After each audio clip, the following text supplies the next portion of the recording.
yamakateerera kudai so ndiyo Kulian TV yacho patinokupai nhau ma-updates nezvinhu zvakasiyana-siyana zvinenge zvichingoitika munyika yekwedu. Ndadzoka inini kuona ndara kudai so ndiri munhu wekuti handina nguva yekutamba and handitambe pabasa. Tinenge chitaura kuti da kuti muonere, verengai zvinhu zviri kuitika kuti chii chiri kunyatsoitika, musakotsire, musavarairwe, musazoshaira kuti zvakatanga sei kana kuzopotswa nesignal. Right, kwanga kune birthday raPresident Emerson Mnangagwa nezuro, and the good news or word in the street zviri kutaurwa neveruzhinji kana kuti zvakatoitika zvacho amene kuti iwo unoda kuzvinzwa manzwiro api, but inini mina ndikuudze manzwiro andakaita inini, mina ndichikuudza inini, kana kuti maonero andakazviita mina ndikuexplainera uzvinzwisise. VP Chiwenga avana kuatenda birthday rava Mnangagwa kuzvishavane kwaifarwa ikoko nevanhu vazhinji. Mareasons akawandisa cause ikoko kuzvishavane, if you still remember last time pakanzi toda kuzonoita zvebirthday ravo tozonodai ndoko kazonge kwakubuda nyaya dzema-resolution 1 idzi ndoko yanga kuchingerenge iro birthday, you know, those guys they masquerade as if they are celebrating a birthday like what they did a day before vari precab farm. They had a meeting vachidiscussa on how to stop VP Chiwenga. That was the word in the street. Now they were in Zvishavane yesterday, but VP Chiwenga havana kuatenda. Even last birthday racho havana futi kuatenda, and a lot of people were like, ndo skill ravo here kuti hava attend these birthdays. Why vasina kuatenda? But VP Mohad was there vachitoitawo vari kutoita ikoko, but VP Chiwenga no. Why vasina kuatenda? Is it because vanenge vari busy, vanenge vari chi zvinotonetsa kunzwisisa kuti chi, but chatiri kuziva ndechekuti last time pakabviswa Mugabe, these guys they were saying we are only targeting criminals around the president, but my criminals angaitota rwacho I think is zero as compared never apo izvi. So vakomberedza president Mnangagwa netimu ravo vawandisa dzatompavha ende vatorura zvekutoti vakutobudisa mari yacho fachura hazvichatombonyadziseba. Zvigananda zvanga zviriko kudhara zvanga zviri nane kana chihuri nanani veve vekuti anenge ari mukuru mapurisa achiwana achidya ikoko, anenge ari chakati.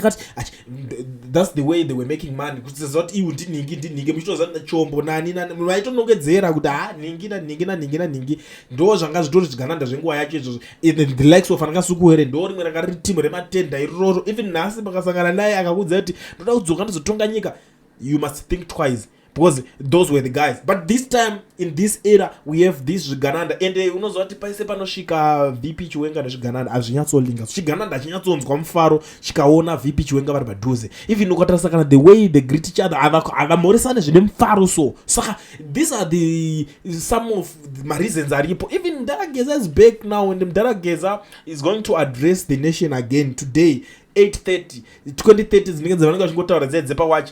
He's coming back to address the nation, and he is working for who? Akatobuda akatotaura, and haasi kumbozvivanza kuti right iwo ndingokadai script yacho tarisai matauriro azvakuitwa izvezvo. Mnangagwa akauya akataura zvakadai akuchinyatsodirect iko zvino tichadai todai ningiwo uri kudai vachingotaura. I know that a lot of guys were not taking Mnangagwa serious. Why?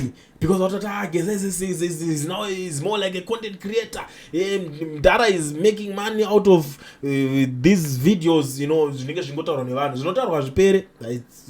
It's good, it's bad, but ameno kuside kwavo vakanakirwa nenhingirikini, vanhu vane zvavanoona nezvavanonzwa nekungobvuma zvese. Inini hazvangu ndinoshandisa slogan inonzi pfungwa dzako ngadzishande. Haungopiwe pfungwa dzekudisplay kana dzekufungirwa neumwe. Inini ukatondudza nyaya ndotanga ndambofunga kuti what exactly are you trying to say?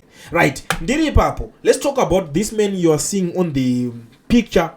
His name is called Wikne Munodani Chivayo. This guy ndiye okuprinta maballot papers. The funny thing ari kutenderera ari kufamba na president akari kunziwa vari kuti akawina ma-election acho. Imimi chimonditaurira imimi vanhu ve-opposition vari muZimbabwe vanozvita vaini na opposition. How come kuti opposition inomuka ichibelieve kuti tiri kuenda kunovote, tiri kuenda kuelection, nemunhu wacho wamuri kuziva kuti ari kunzi akaprinta nekambani yake kuSouth Africa ndiye anga akadinga tim makatoitisa munhu marikapo. This guy, he made a lot of money out of this whole thing, you know. Achitoziva ake kuti mabhaloti acho haasi kuzodhilivha nemazvo. Even zvakatanga kutonzi akatanga kuprintwa musi wacho ameno zvaingotaurika to those vakanyatsoenda patakaenda kuzimbabwe kuti tikunovhota vakazvionera zvinhu zibhaloti harina kuya in time.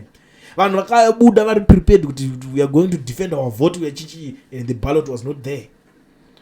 Ndozvo zvakaitika, and this is the guy. He is making money. Presidential helicopter ari kutravela navo, is going everywhere. Kwese kwaari kuningirira zvaangoda kungofila ungoti angoita ndoko ari kutoningirira ndochi life yacho ichocho. And then the next thing muhamati ameno kuti inyaya dzavo tichazozviona, zvine basa rechi. Ndakambonzwa umwe achitwanzi musarwadziwe nemunhu ari kudya mari yake. It's okay kana muri kuti mari ndeyake, bo zvekuti rambai makadaro muchitoita yamuri kuitaimo, but namoyo yamuri kurohwa nayo haipere. And don't expect kuti achava achikupai maakwa iwaya, because apa ndiri kunzwa kuti kune maakwa mamwe tengwa ekutenga ma-structures. They are about to buy ma-structures. It's something that is about to happen in ZANU-PF, because kuri kupisa iko zvinezvi hapari kubvira baba, pakutoda kutopuhwa mwana wese ma-structures imomo. Ma-chairman ese atengerwa, ma-provincial chairman vese ana masirembo kana dzatokomota maona ma-land cruiser atengwa aya. And in addition on sakutenga ma-land cruiser kuti tingoisa ma-ambulance. Kwamanaka ndokutaurirai zvinhu zvokuti zviri kuitika, but zvinoita kunge drama. I know kuti a lot of guys vanogara chindibvunza kuti iwe shamari, zvinhu zvese zviri kuitika izvi, is it real? Because something chokuti it doesn't make sense honestly. Kuti unzwa kuti ninga zodai akadai unotoona kuti imi mukutudza nyaya dzekupenga panapa, tinozvibvuma papi. Right, ndiri papo ndine imwe nyaya ndiri kusangana nayo inini iri kupisa, nyaya yana Daniel Garwe. Daniel Garwe pane zvavakaita munhu kumuside kwawo ikokoko, and you know, ndisati ndakuzivisai about this issue yakaitwa kunana Daniel Garwe yava nunga chimbotaurei. Guys, please, musafe makaita mistake kurowa munhu kuchikoredzera munhu because of a politician. Ma-politicians anouya achienda ende vachafa.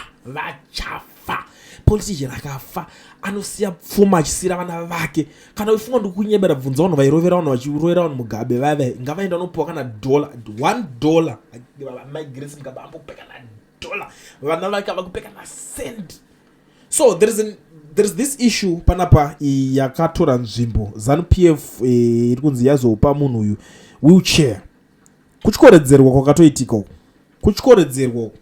ZANU-PF Mashonaland East District Secretary for Lands Tinashe Athnas Muzama has been confined to a wheelchair after alleging being abducted and tortured by party activists for opposing the push to extend President Mnangagwa's term to 2030. Mnangagwa, currently serving his second and final term due to expire in 2028, faces pressure from loyalists seeking to prolong his rule despite opposition from the public, ZANU-PF structures and war veterans. In Mashonaland East, where local government and public works minister Daniel Garwe chairs the party, where there's widespread resistance to the so-called ED 2030 agenda, Muzama, a resident of Munemo village in Murewa, reportedly suffered broken bones and was injected with an unknown substance following his abduction on February 26. According to the police report, his alleged abductors Beniwa Zanai Chivandire, ZANU-PF Mashonaland Provincial Deputy Secretary and Local Government, and Zakaria Chapadza, ZANU-PF Youth Chairperson,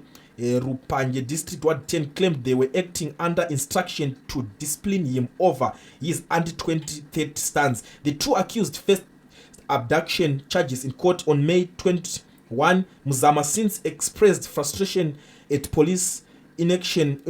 On August 19, Zimbabwe Republic Police Assistant Commissioner H. Dlakama confirmed receiving a complaint from Muzama and said investigation were underway with results to be communicated upon completion. According to the state outline, the accused, who were traveling in a Toyota GD6 vehicle, admitted they were following orders to abduct Muzama. The report reads, while in the vehicle, the accused persons accused the complainant of insulting Honorable Garwe on social media. Accusing person further asked complainant the whereabouts of war veteran Blessed Geza and alleged that the complainant was working in cahoots with Blessed Geza to influence the masses to reject the 2030 agenda. Accused person and other 3 are still at large, took turns to assault the complainant with switches, logs, and empty beer bottles all over his body. Accused one, Chilantire, went on to inject the complainant with unknown substances on both legs. He was abandoned in Marondera near Bernard Mzeki College with his V30 phone reported missing. When approached by the Standard, Garwe denied any involvement in the alleged campaign of intimidation, insisting that his political opponents were using his name to damage his reputation. He said Vision 2030 is a national vision. All then 10 provinces and everyone in the 10 provinces support Vision 2030. I know I don't want you guys to sleep. Yainyanyosebutererwa nevanhu vakakwana ukatoona uchitonyanyoterera zvinenge zvakuti mashoko anenge akubva kwaari ameno zvaunongotoriwo kuti dzinenge dzakakwana here. Zvinhu zvekuti hazvinyanyotererwa because anotaura zvinhu zvekupenga. Saka hatisekerere vanhu vanotaura zvinhu zvekupenga, like unonzi vanhu vari kushanda under instruction yekuti hanziwo uri kucriticize kana hanzi uri kutuka Daniel Garwe on social media. Who is Daniel Garwe? That cheap guy, that poor guy, wokuti anonzi akosha chi paari pakuti anzi anonzi iye haadi kucriticize kuti haadi kutukwa. Saani akamira pai paanonzi haadi kutukwa, akaita sei chanonzi haadi kunzi haada kutukwa iyo. So these are the issues. Unobva wanzi watumirwa vanhu zoti watumira munhu kutonzi ukurovera munhu kuti ari kucriticize Daniel Garwe. Who is Daniel Garwe? Wakazvitarisa you think kuti achafakaita kana president kuti achafakaita anything. Munhu wokuti mangwana mukakadzingwa ngembwa obva atorerwa futi zvaanazvo zvacho. And chinhu chamunofanira kutoziva munhu wese anoshanda that political party ZANU-PF ane mhosva, and that mhosva iyo inobudikira musi wanodzingwa. Hamuzvizivi here imi moswera muchinzi matora kuno chikoredzera munhu. So ndo zvinhu zvimwe zviri kuitika zvinotipa hasha kuti tiswere takuti guys chii chakadaro ichocho type ibikwe zvobuderezvo. But anyway, without wasting much of your time, ndikuziva kuti makatsamwa nyaya iyi haisi kubata zvakanaka. Even nini haisi kubata zvakanaka. Even muona kutry kuitaura ndine energy kudai so kuitira kuti mutry iterereke zviri ball because it's something chekuti ndopedzera nda emotional pazvinhu izvi. Saka ndoda kuti tigumire panapa, but without wasting much of your time before I disappear panapa, ndobva ndangokuzivisai kuti vaya vanoda kuregistrwa makambani nekuvhurirwa ma-FNB business account, pane kambani inonzi Education Research yana Owen ndio iri kuita zvinhu izvozvo zvokuti hauna work permit kana study permit, inyaya dziri kuzivikanwa kuti hautorina. Saka ndosaka uchida kubatsirwa kuvhura zvinhu izvozvo. chindai munobata Owen, torai nhamba idzo ndakuisirai, mutaure naye akuitirei, akuregistere. Hamumboni ndonda kwaari, iye anokuitirai kwaari, muri kwaari. Imimi chenyu chete kungosenda zviri kudiwa nekamari kacho. He is reliable and affordable. Saka garai maita sei mataura naye. Thank you.